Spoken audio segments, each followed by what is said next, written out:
Kamusta po mga kabayan? Ito po ang Patrol Abroad. Pinagtibay po ng Canadian government ang patuloy na suporta nito sa mga Filipino-Canadians matapos ipaloob po sa panukalang budget ng mismong federal government ng Canada para sa taong 2025 ang pagtatayo ng isang Filipino Cultural Center sa Metro Vancouver. Ayon po sa Ottawa, ang pagtatayo ng naturang center ay magbibigay ng permanenteng tahanan para sa kulturang Pinoy, kung saan makakapagtipon-tipon ang komunidad at maipagmamalaki nito ang mga pamanang Pilipino hanggang sa susunod na henerasyon.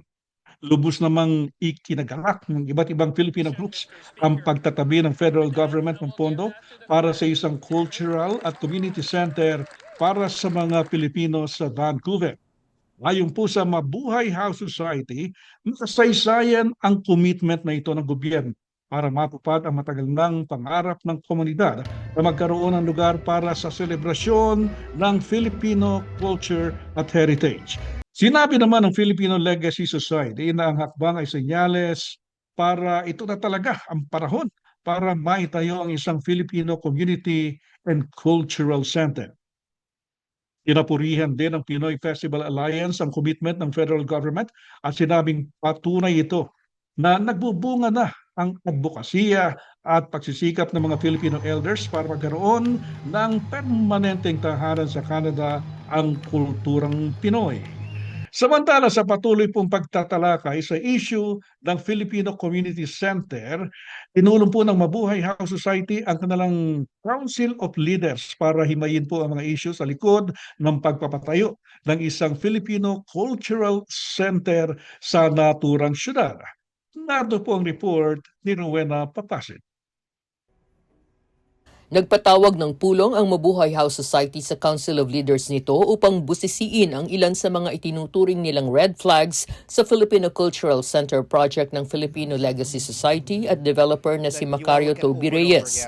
Ayon kay Christine Carino, co-chair ng Council of Leaders ng Mabuhay House, importanteng mahimay ang mga issue para makabuo ng tamang desisyon ang iba't ibang grupo tungkol sa mosyon ng Vancouver City Hall.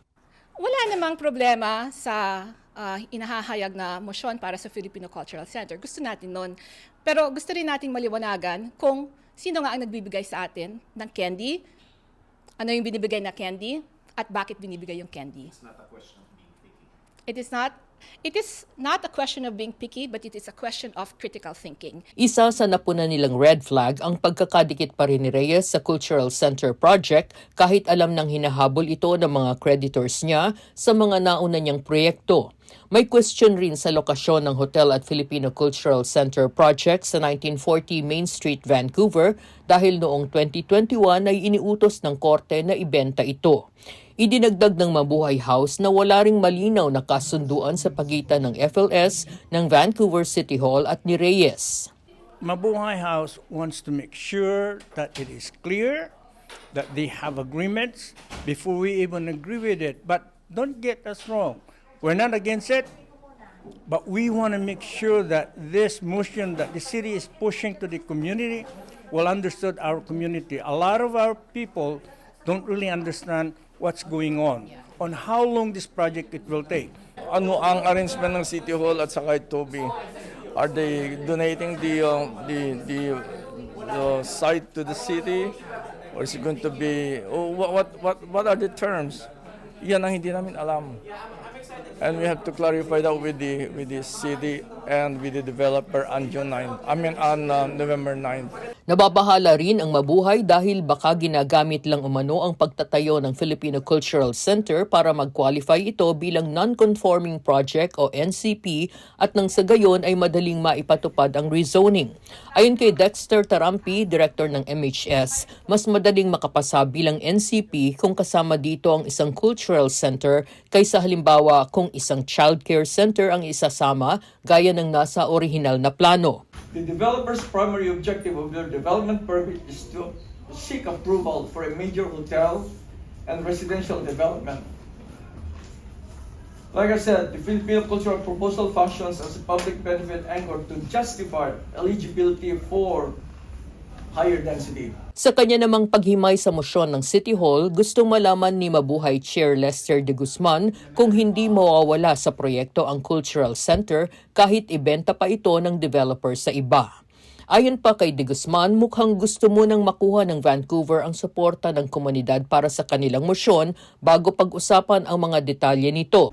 Mayroon ring school of thought na kung isa-sign mo yung unity or you support this project, you have an input to this to the future of it. Pero it's like saying nila na sign up first, pero wala pa yung detalye. That's also an opportunity for us. But at the same time, what's the liability behind it? Hindi rin naniniwala ang Mabuhay House na makakapag-groundbreaking ito sa 2026 gaya ng pangako ng City Hall. Binanggit ni Carino na taon ang inaabot ng mga ganitong proyekto bago masimulan, tulad anya ng proyekto sa Cedar Cottage Neighborhood House. We started the discussion in 2013. We just broke ground January of 2025. Matagal yan kasi maraming mga process pa yan. May facility planning, may community engagement, may mga zoning, ng mga issues, di ba? So, hindi po ako naniniwala na we will have a Filipino Cultural Center in 2027 or 2029. Giit naman ng MHS Vice Chair na si Rudy Antonio na mumulitika ang City Hall para makuha nito ang suporta ng komunidad. It is impossible what Trevor, the executive assistant of the mayor, saying that they are groundbreaking in 2026. They have not even applied for what we call development permit. How can they make that argument that they will groundbreak? Kinukuha nila ngayon ang Filipino votes. Election is coming. And my feeling with this is there is some sort of political involvement and a business involvement at the same time. Sa pagtataya ng development consultant na si Bert Morelos, malamang na umabot ng hanggang 8 taon anya bago matapos ang Cultural Center dahil sa dami ng permit na kailangan. Magiging problema din anya sa hinaharap ang magiging palisiya ng hotel sa Cultural Center. Based on my experience, you cannot mix a cultural center on a hotel because there'll be problem with privacy, there'll be problem with noise. What we need is a separate property. We can do our own. Determinado naman ang ilan sa mga dumalo na tutulan ang mosyon ng City Hall. Isa na rito ang Pinoy Festival Alliance na kinabibilangan ng may 70 organisasyon. Giit ng grupo, hindi dapat isama sa isang komersyal na proyekto ang magiging tahanan ng kultura ng mga Pilipino. We don't want to vote for the motion for this Filipino Cultural Center embedded in the hotel, and because we wanted to make sure that our culture is not being commoditized, is not being commercialized. Cultural center should be a sacred place. That's we vote against those proposal. Ito rin ang posisyon ng Intercity Basketball League. Ayon sa leader nitong si Genaro Boy Tamongan, hindi nila ito susuportahan dahil kulang ito sa transparency. Dagdag ni Tamongan, tanging ang Mabuhay House Society lang ang pakikinggan at susuportahan nila. Mabuhay House was created with Mabel Elmore and then Filipino BC and now Filipino Legacy. I mean, parang pinaglalaro lang tayo. That's how I feel. Mabuhay House is already linked sa government. Why do they have to worry about other organizations that building a Filipino Cultural Center? Yun lang ang hindi ko maintindihan sa nangyayari sa grupo natin. It's like, why? Are we gonna have 3 cultural centers in the future? Marami sa mga leader na dumalo ay tumangging sabihin kung susuportahan nila o hindi ang mosyon ng City Hall. Ipinasya nilang hintayin ang resulta ng susunod na pulong na itataguyod naman ng UFC-ABC sa Nobyembre 9. Mula sa Vancouver, ako si Rowena Papasin, ang inyong Patrol Abroad. At yan po ang latest sa Patrol Abroad. Ako po si Henry Umaga Diaz. Hanggang sa muli.